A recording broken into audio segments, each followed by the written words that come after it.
Bonsoir à tous, c'est le moment de votre dose business avec votre émission Mon Business, l'émission qui permet aux entrepreneurs de mettre en lumière leurs activités. Vous êtes entrepreneur, vous êtes structuré, qu'est-ce que vous attendez pour nous contacter?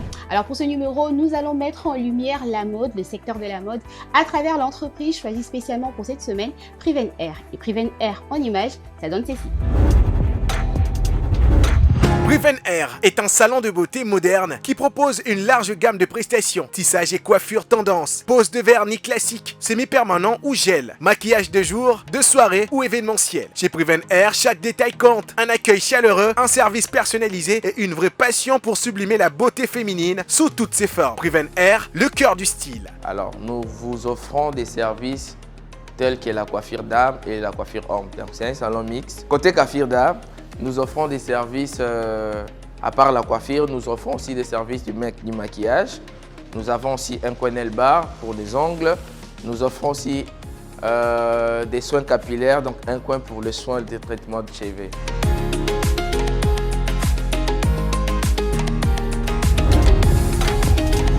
Priven Air, c'est donc l'entreprise choisie pour vous spécialement ce soir. Et sur ce plateau, nous sommes avec le partenaire principal de la boîte, Monsieur Fabrice Del Dongo. Bonsoir et bienvenue.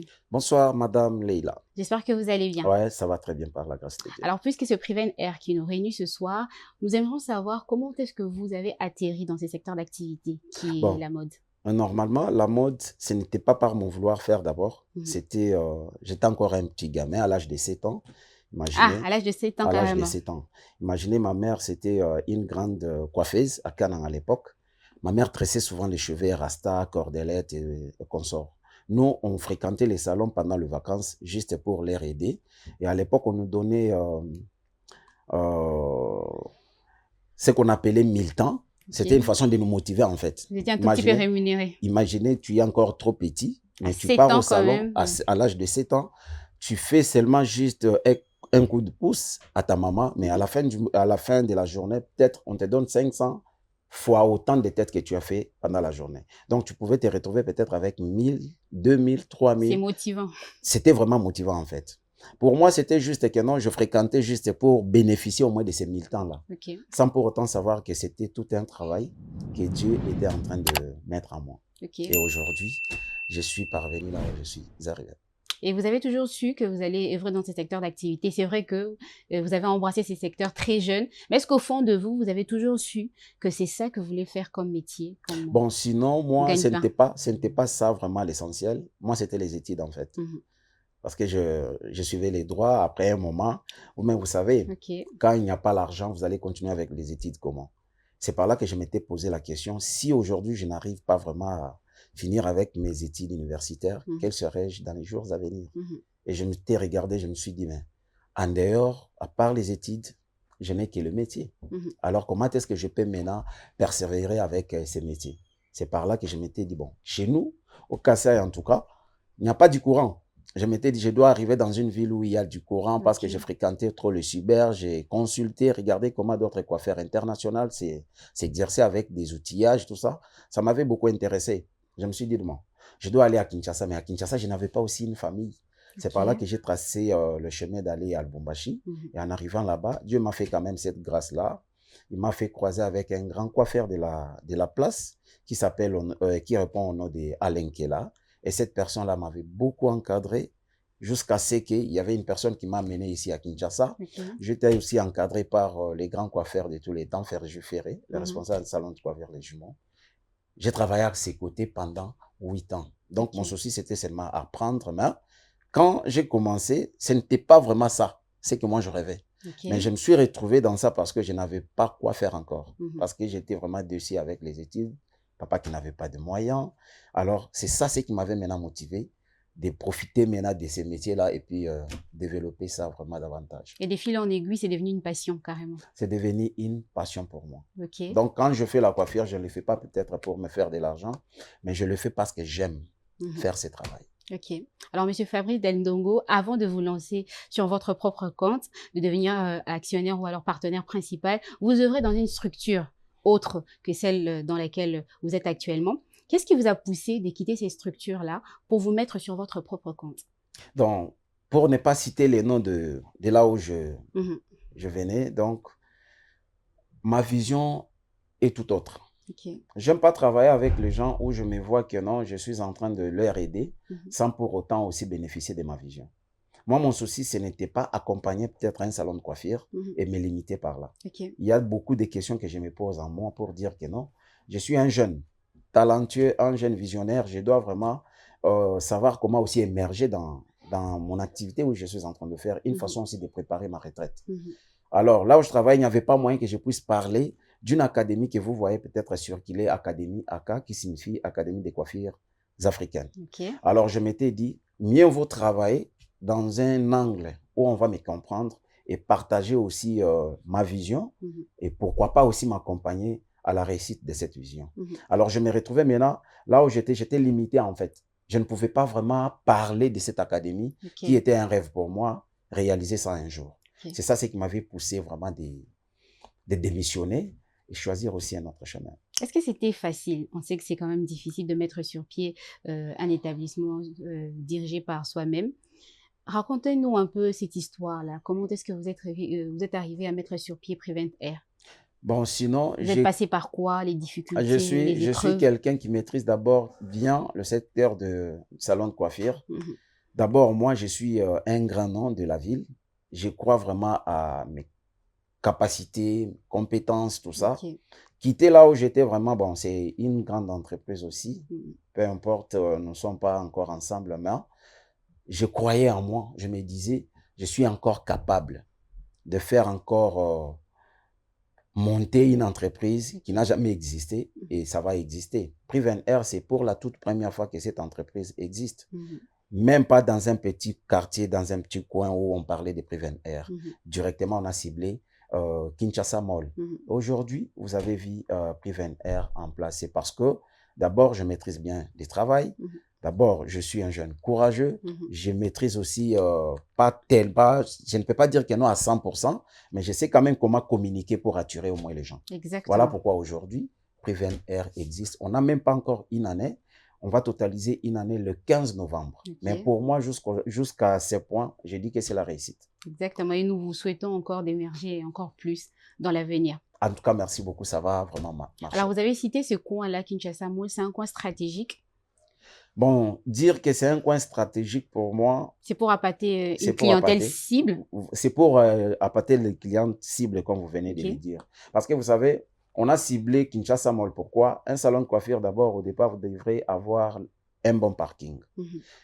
Il y a de ces clientes-là qui viennent, ils sont véhiculés. Elle ne peut pas laisser sa voiture peut-être en insécurité.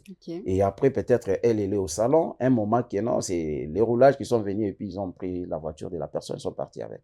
Pour nous, on a essayé un peu d'étudier toutes ces zones-là pour dire que non, si on met les salons ici, ça va nous permettre, parce qu'on a quand même un grand parking, on a le parking sous-sol et le parking qui est vraiment au rez-de-chaussée. Alors pour nous, c'est un coin stratégique pour moi, mais pour d'autres activités, je ne sais pas. Parce que vous-même, vous étiez là-bas, vous avez vu, nous sommes à l'intérieur. Ce n'est pas visible. Parce que d'autres personnes pouvaient dire que non, en tout cas, on ne pouvait pas mettre les salons à l'intérieur du mall, on peut mettre devant la grande route. Ce sont vraiment d'autres analyses aussi chez d'autres personnes. Mais pour moi, je m'étais dit, Fabrice Deldongo, je suis déjà un grand nom de la ville. Peu importe là où je serai, les clients vont nous suivre. Pour moi, je trouve que c'est un coin stratégique pour moi. Ok, vous êtes confiant, on sent de la confiance au fond de vous. Trop même. Alors, monsieur Fabrice Deldongo, dites-nous, c'est quoi ce qui fait votre particularité? C'est quoi ce qui fait la particularité des Prevent Air? Parce que les salons de coiffure, il y en a en tout cas qui existent et de grands noms. Ah, bien sûr. D'abord, ma particularité, sans pour autant d'abord parler de la particularité des Prevent Air. Moi, d'abord, c'est ma façon, vraiment, mon style de coiffer. Je ne suis pas un coiffeur comme d'autres. Pourquoi? Parce que moi, j'aime créer en fait. Ici à Kinshasa, je peux dire que je respecte beaucoup de coiffeurs de la ville de Kinshasa. Mais deux fois, je me suis toujours dit, ils sont des coiffeurs, mais moi, je suis artiste. Ah, d'accord. Voilà. Parce qu'il y a certaines coiffeurs qu'on a travaillé ensemble avec eux. Donc, tu sens qu'il n'est pas en mesure de créer aussi sa propre coiffure en fait. Mais moi, je sais au moins que la coiffure vraiment va vite. Il y a une vitesse dans la coiffure comme pas possible. Et souvent, je dors tardivement. Après les boulots, je rentre à la maison. Je dois quand même consulter l'Internet pour voir est-ce qu'il y a du nouveau. Parce que la coiffure, vraiment, ça évolue chaque jour. Maintenant, j'aime vraiment faire ça. Après, je vais m'inspirer là-bas. Et puis, je prends maintenant ce que je regardais. je viens, moi, je me dis, mais Fabrice, si je travaillais cette coiffure, n'est-ce pas que je peux rajouter aussi en plus votre petite touche à vous, voilà. personnelle. Une fois maintenant que je vais réfléchir sur ça, et vous allez voir quand même que non, à chaque fois, si vous avez l'habitude de consulter mon compte TikTok, Instagram, Facebook, vous allez voir qu'à chaque fois, je suis en train d'améliorer, je suis en train d'apporter un plus dans la coiffure. Maintenant, mettez-vous maintenant à la place des clientes aussi. Les clientes, ils aiment ça. Quand ils voient quand même que non, il y a un coiffeur qui nous apporte quand même du nouveau. C'est ça, c'est qui crée quand même ma particularité avec d'autres personnes. Et la particularité des Prevent Hair, parce que vous avez dit, vous avez d'abord commencé par votre propre particularité, la particularité des Prevent Hair. La particularité des Prevent Hair, d'abord, je salue d'abord Madame Christelle en passant, là où elle est en train de nous regarder en ces moments. C'est un salon vraiment professionnel avec une équipe vraiment forte qu'on a eu vraiment à composer pour donner quand même le goût de cette entreprise-là. Notre façon de travailler, c'est différent avec certains salons de coiffure, certaines entreprises, parce que nous avons quand même eu la chance aussi de travailler avec une personne qui essaie un peu de nous comprendre, qui essaie un peu de nous donner quand même son oreille, parce que elle peut avoir l'idée sur la coiffure, mais quant à nous, nous sommes du domaine, nous devons quand même lui montrer que non, Madame Christelle, vous voyez ici, vu que vous avez proposé ça, n'est-ce pas que si on ramenait les choses dans ce sens, ça peut nous apporter en plus. Vous voyez, d'abord, cette personne-là, la façon dont on se communique, c'est différent avec d'autres entreprises. Il y a quand même une certaine fluidité dans la communication. Alors, la particularité de Prevent Hair, je dirais, c'est ça en fait d'abord ce qui est en premier lieu. Une façon d'abord de travailler en collaboration avec les responsables. Et donner quand même l'image, les beaux cadres que vous voyez. Exactement. Si je peux aller plus loin, il n'y a aucun salon aussi qui est vraiment embelli comme les nôtres. Ça, c'est votre côté modeste qui parle. Oui, je vous dis. Essayez un peu de sillonner, parcourir un peu certains salons de coiffure, vous allez voir que non, ce que je vous dis est vrai. Tout ça aussi, ça constitue quand même notre particularité de la grande entreprise Prevent Hair. Et en tant que coiffeur, c'est quoi votre instrument préféré? Mon instrument préféré pour moi, c'est les ciseaux. Voilà pourquoi je travaille avec des ciseaux en or, tout ça. Et une fois, ça m'est arrivé à 2 reprises en Chine. D'ailleurs, nous sommes partis avec Madame Christelle. En arrivant là-bas, je lui ai dit, je dois me faire tatouer les ciseaux parce que j'adore ça. Moi, c'est plus qu'une passion, hein, ça va au-delà d'une passion pour moi. Parce que j'essaie un peu de composer ma vie, de devenir ce que je suis aujourd'hui à travers cet instrument-là. J'adore vraiment les ciseaux comme pas possible. Un jour, je dirais non, je vais me tatouer, mais il y a un esprit qui me retient. Mais pourquoi tu veux faire ça? Tu es responsable d'avoir des tatouages, tout ça. Bon. Mais je ne sais pas si ça m'arriverait un jour de le faire.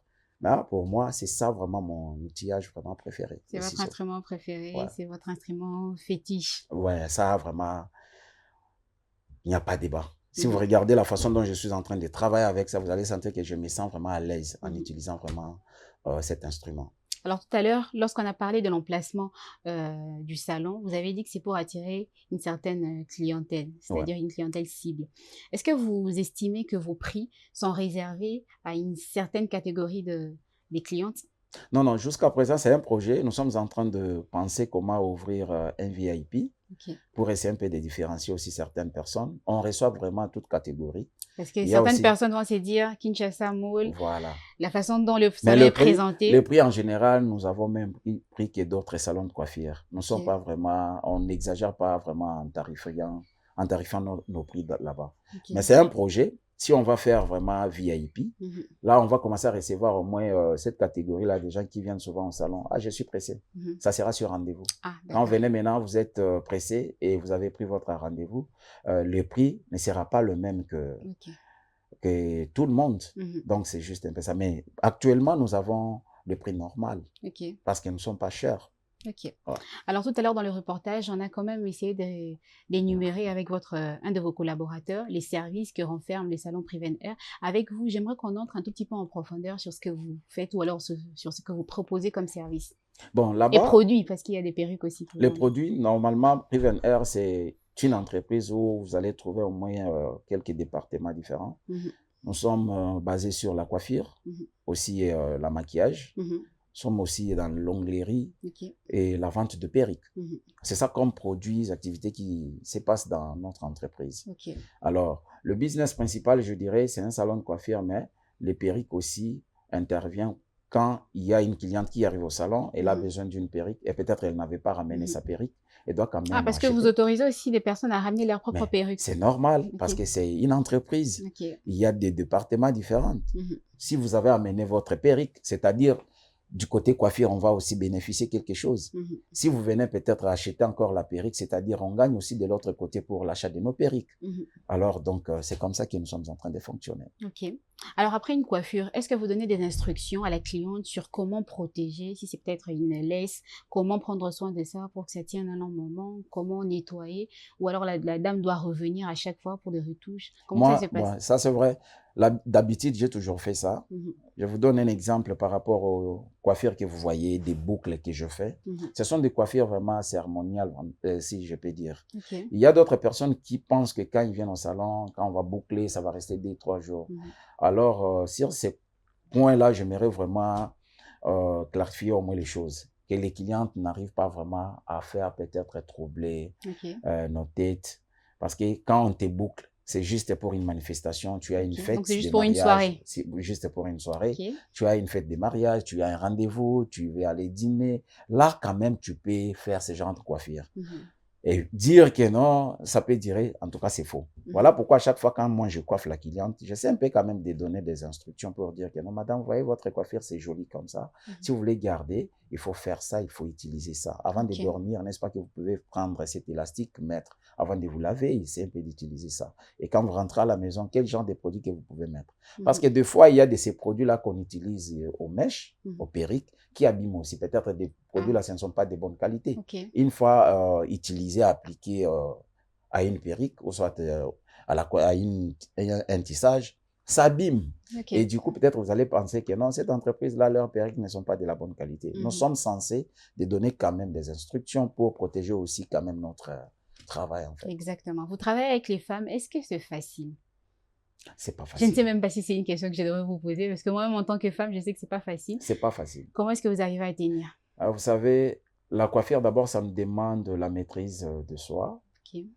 C'est un travail qui, par exemple, si tu n'es pas posé, tu ne sauras pas bien travailler. Je te donne d'abord un exemple. Moi, tel que je suis là, comme là, je me sens déjà stressé par rapport à ce que je traverse.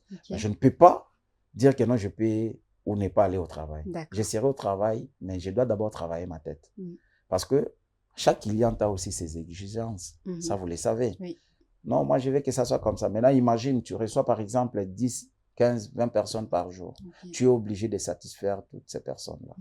Si tu n'es pas vraiment mûr et si tu ne sais pas ce que tu es en train de faire, tu vas craquer. Donc, c'est un service, un travail qui nous demande beaucoup de discipline pour ne pas vraiment taper à côté. Exactement, Monsieur Fabrice Deldongo. Alors, dites-nous, c'est quoi les difficultés que vous rencontrez dans ces secteurs d'activité? Bon, on a des difficultés. Par exemple, comme je venais de le dire ici, recevez une cliente, peut-être là où elle vient, elle a ses problèmes, mais tellement que toi, tu es en train de coiffer, tu ne comprends pas pourquoi la cliente commence à péter des câbles, mais tu reviens, toi, tu te dis, mais qu'est-ce que je lui ai parlé de mal? Tu te dis, mais le travail, parce que ça m'arrive deux fois, à un moment, je me suis dit, je peux abandonner ce métier. Mais à un moment, je me pose la question, si j'abandonnais aussi, je vais vivre comment? Alors, beaucoup plus de difficultés que moi, j'ai toujours rencontrées, c'est ne pas d'abord trouver de problème avec la cliente. Parce que si tu as stressé une cliente, soit si une cliente te stresse, pour moi, je trouve que c'est vraiment une très grande difficulté pour moi. En dehors de ça, ça nous arrive aussi, tu coiffes une coiffure, toi-même, tu arrives à la fin, tu sens que tu n'as pas donné le meilleur de toi. Ce sont vraiment des problèmes qui dérangent un artiste qui a le vrai sens de son travail. Donc, hormis ça, on rencontre aussi des difficultés en utilisant nos outillages, voire même quelqu'un qui amène sa perruque, ce n'est pas de la bonne qualité, mais vous essayez de coiffer. Tout ça, surtout dans cette zone-là, sans pour autant peut-être dire nos revenus, parce que nous sommes déjà habitués. Ça dit quand même que non, c'est moi ici, on a essayé un peu de travailler, l'autre mois, ça frustre un peu. Vous travaillez, mais pour ne pas donner un bon rendement à la fin du mois, ou soit quand ça bouge, ça nous fait un peu défaut et puis ça nous stresse. Mais on essaie un peu de gérer tous ces zones-là, cet angle-là pour que ça marche. Exactement. C'est quoi les avantages et les désavantages de ce secteur d'activité selon vous? Moi, d'abord, le premier avantage que j'ai toujours dit, c'est les relations. Okay. Les relations, parce qu'il y a ces genres de personnes qu'on essaie un peu de côtoyer. Vous savez, c'est un travail noble. Un travail noble qui, un coiffeur, une coiffeuse, vous savez, peut faire porter au président de la République même la montre. Okay. Que le Premier ministre ne peut pas faire. Okay. Que le président de l'Assemblée nationale ne peut pas faire à côté du président. Un travail noble, mais qui est quand même assez négligé auprès de la vraiment, population. exactement. C'est vraiment négligé. Quand, là, je vais essayer un peu de souligner un point. Vous savez, quand on parle d'une belle femme, ah non, elle est belle. C'est d'abord en regardant sur sa tête. Ah. Quand cette personne-là est très bien coiffée, on va peut-être dire que non, elle est belle. Okay. De même qu'un homme. Quand un homme est bien coiffé, ah non, c'est un bel homme. Okay. La coiffure, c'est quelque chose, un travail noble, mais c'est un peu négligé dans notre pays. On essaie un peu de donner au moins la valeur, en fait.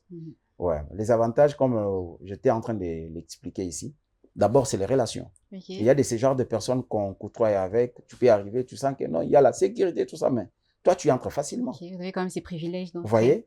Vous sentez que moi-même, je me pose souvent des questions. Ah, si peut-être je n'avais pas ce métier, est-ce que je pouvais me connaître avec telle personne? C'est grâce à ça. Voilà pourquoi on vit dans ça. On reste comme ça, mais on a des relations. Pour moi, c'est ça.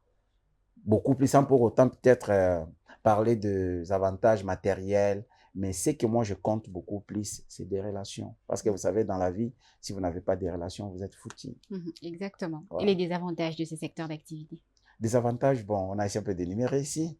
Les relations entre clientes, ça c'est quand même, ok, d'accord. Ouais. C'est l'un des désavantages majeurs. Des avantages majeurs, c'est juste que souvent, vous travaillez, mais à la fin du mois, ce n'est pas ce que vous avez récolté. Okay.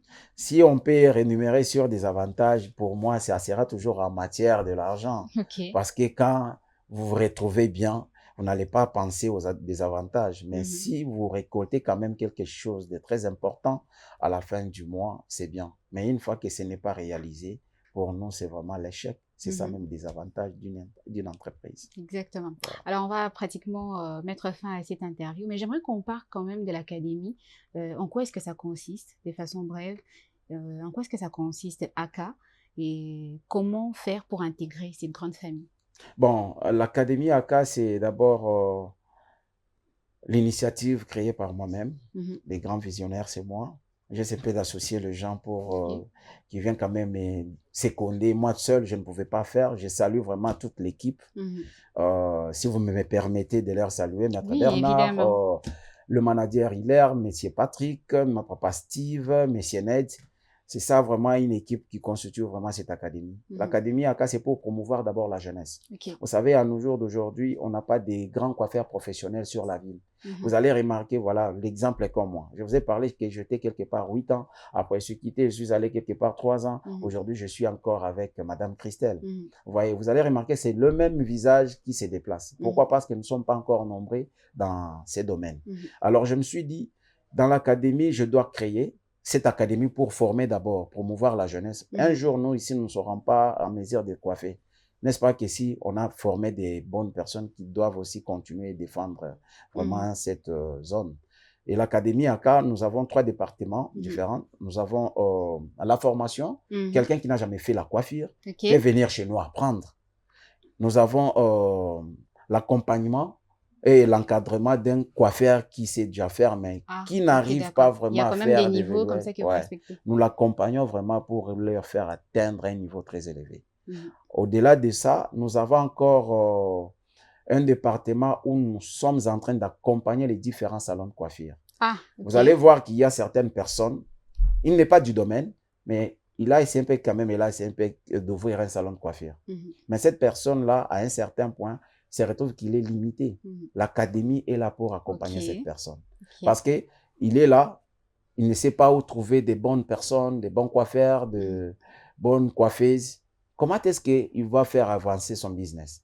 L'académie ACA est là Si on nous contactait, nous avons cette équipe-là de donner au moins quand même aux responsables des différents salons de coiffure une équipe vraiment capable qui pourra être en mesure de défendre vraiment les salons de coiffure de la personne.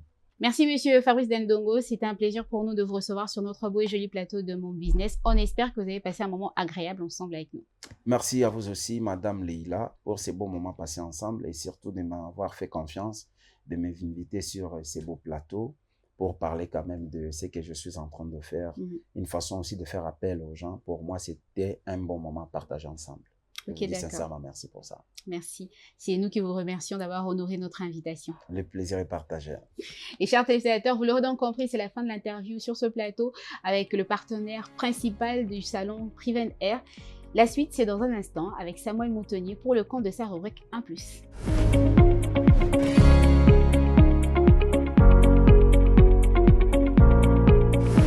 Allez, c'est parti pour la rubrique 1+, avec Samuel Moutonnier qui vient aujourd'hui nous parler de comment bien communiquer autour d'un produit. Bonsoir, bienvenue Sam. Alors, communiquer autour d'un produit, c'est quoi concrètement, Sam? C'est tout un art en tout cas. Il ne suffit pas de dire que j'ai tel produit, achetez-le, que les gens viennent payer le produit. Avant de créer un message qui annonce la vente d'un produit, il faut choisir des mots clairs, être précis, diffuser votre message au bon endroit, à la bonne personne. Et c'est tout ça, ces packages-là qui fait une bonne communication. Et aujourd'hui, une bonne communication en termes de mise en valeur d'un produit, d'un service, passe par beaucoup de piliers qu'il faut prendre en compte pour essayer de le faire aisément. Et quels sont justement ces piliers? D'abord, il faut connaître sa cible. Aujourd'hui, même dans la vraie vie, on ne parle pas à un enfant comme on parlerait à un chef d'entreprise. Avant d'envoyer un message, il faut savoir à qui vous vous adressez, quels sont ses besoins, ses problèmes, ou ses habitudes, ou même où il passe la majeure partie de son temps. Quand vous avez tous ces données-là, vous saurez à qui vous adresser et de quelle manière le faire. Deuxièmement, il faut bien connaître son positionnement. Et ça, c'est définir clairement votre produit. Est-ce un produit innovant? Est-ce un produit de haut de gamme ou un produit qu'on doit utiliser juste pratiquement comme ça? Quand vous définissez très bien votre produit, vous essayez de savoir quoi dire et qui attaquer clairement. Troisièmement, j'ai parlé de créer un message clair. Aujourd'hui, les gens, quoi qu'ils passent la majeure partie de leur temps sur différents médias sociaux, peu ont la culture de la lecture. Quand vous vous adressez à une cible pour parler de votre produit, il faut que le message soit clair. Vous touchez directement aux besoins de la personne qui lit le message pour que cette dernière soit captée et passe à l'achat. Quatrièmement, je vais parler d'utiliser le storytelling. C'est peut-être la longueur qui peut faire peur aux personnes qui aimeraient mettre un produit en avant. Mais généralement, quand on paye quelque chose, ce n'est pas seulement le produit que nous achetons. C'est toute une histoire, c'est toute une expérience. Quand vous avez un produit, apprenez à mettre en avant ce côté émotionnel pour créer un lien. Par exemple, racontez pourquoi vous apportez ce produit pendant cette période-là. Ou bien, vous prenez même un témoignage de quelqu'un qui a été satisfait de votre produit, vous mettez en exergue. Quand une autre personne verra qu'il y a quelqu'un avant lui qui a payé ce produit et qui a eu des bons résultats, ou bien qu'il connaît l'histoire de ce produit et comment ce produit existe pour répondre à un besoin, ça crée un certain lien émotionnel et ça permet à ce que le vouloir d'achat naisse dans le cœur des prospects. Et pour terminer, il faut choisir les bons canaux de communication. On ne peut pas vouloir vendre un produit sur tous les médias sociaux. Vous n'aurez pas les mêmes résultats. Ça dépend de la grandeur du produit que vous voulez vendre. Et surtout, par rapport à votre budget aussi. Si vous avez un message, vous devez l'adapter au canal de communication. Ce n'est pas la même manière qu'on vous parlerait sur LinkedIn, par exemple, et sur Facebook. Il y a un temps, il y a un message, il y a un style que vous devez adopter et connaître ces canaux de communication précis pour toucher votre cible et permettre de l'éclatement de vos. Faut-il nécessairement un gros budget pour ça? Ça dépend de la campagne que vous voulez faire, mais aujourd'hui, pour communiquer, vous avez peut-être besoin que d'un téléphone. Si vous avez un téléphone, un petit budget, vous pouvez faire quelques vidéos, interviewer vos clients satisfaits, ou même collaborer avec des petits influenceurs qui peuvent mettre en exergue votre produit. Et voilà, ça passe. Donc vous n'avez pas besoin des milliards. Il suffit de saisir l'importance de la communication et les données essentielles pour que quand vous allez attaquer, que la bonne cible soit touchée avec le bon message pour faire fortune. Merci Samuel Moutoni. Merci à vous, chers téléspectateurs. Vous l'aurez donc compris, c'est la fin de ce numéro de Mon Business. Nous vous donnons rendez-vous très prochainement. Portez-vous bien et très bonne suite de programme sur Innov TV. Bye bye.